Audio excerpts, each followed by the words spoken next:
Si aujourd'hui nous avons encore des personnes qui quittent l'Afrique, c'est à cause de plusieurs pays européens, la France en tête, qui n'a toujours pas fini de coloniser l'Afrique. Il existe des dizaines de pays africains pour lesquels la France imprime leur propre monnaie, la France des colonies, et c'est avec cela que la dette française est financée. Si la France n'avait pas de colonies africaines qu'elle appauvrit, elle serait la 15e puissance économique mondiale et au lieu de cela, elle figure parmi les principales en raison de ce qu'elle fait à l'Afrique. Aux nouveaux pays indépendants, De Gaulle propose d'intégrer la communauté que la France a créée avec ses anciennes colonies. Mais la contestation n'est pas admise. Plusieurs leaders africains refusant le projet gaullien vont payer cher cet affront.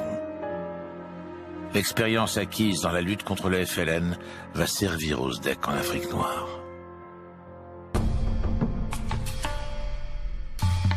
Le président guinéen Ahmed Sékou Touré refuse l'association proposée par le général.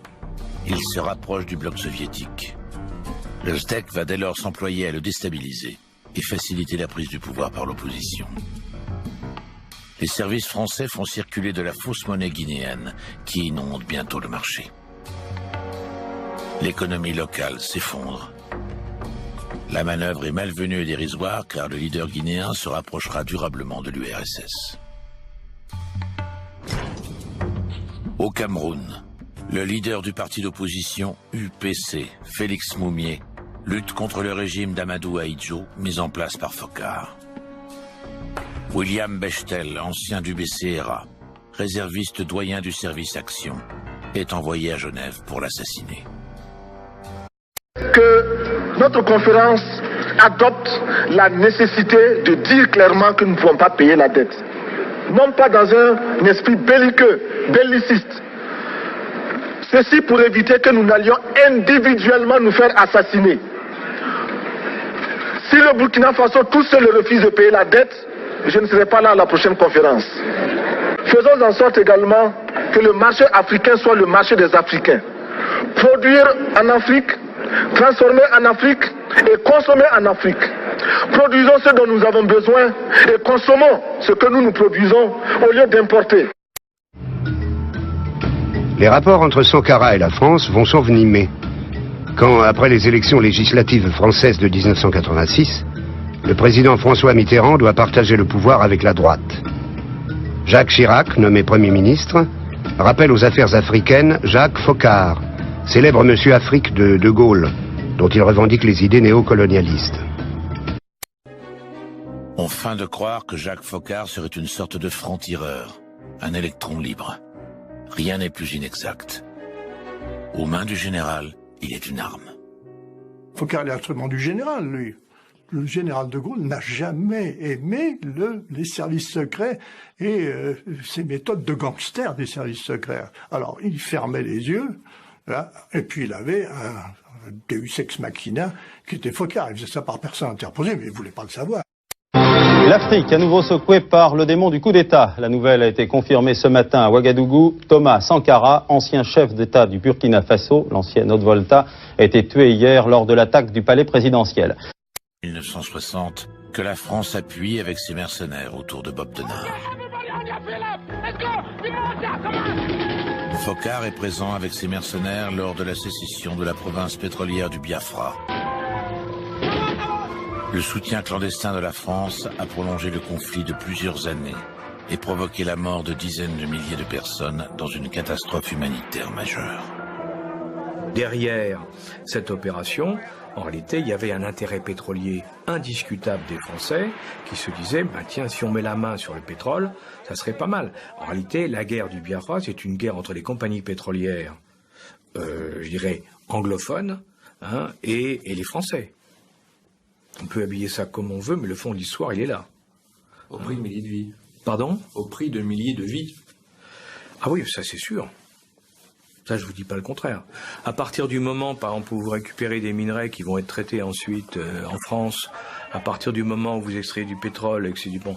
Enfin, à partir du moment où vous avez des activités qui sont des activités qui vont apporter à l'économie française un développement, évidemment, c'est une bonne justification quand même, Alors vous me direz, oui, mais peut-être que la partie amont a peut-être été très morale. C'est vrai, mais les autres font pareil.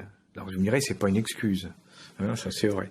Mais le monde n'est pas un monde angélique. Hein. C'est moins qu'on puisse dire. Sur le moment, on se pose pas de questions, puis après, en y repensant, on se dit quand même, est-ce que c'était bien ou mal? Et puis on se dit, bon, quand même, c'était pour la France, comme on dit.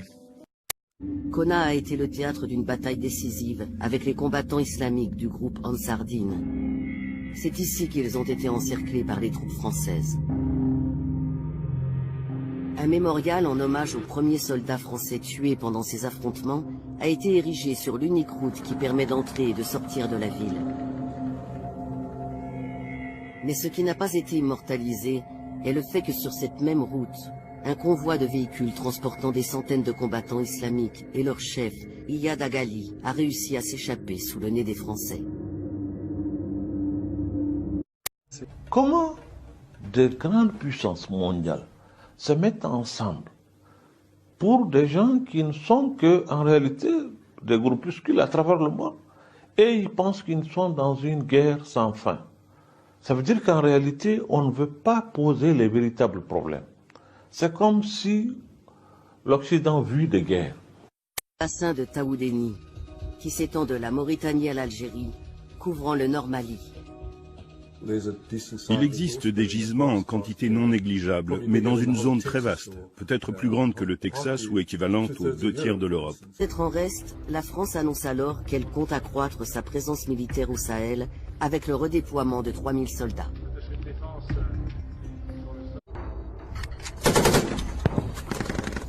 Imaginez-vous, s'il y a la paix et la stabilité dans la région, ça veut dire plus de pression populaire pour des élections libres et transparentes.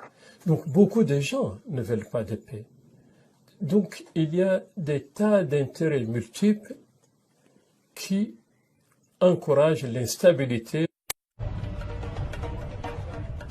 130 ans après la conférence de Berlin, un nouveau partage du continent africain s'effectue pour garantir l'approvisionnement en pétrole, en minéraux stratégiques, en terres arables et même en eau sous les sables du désert.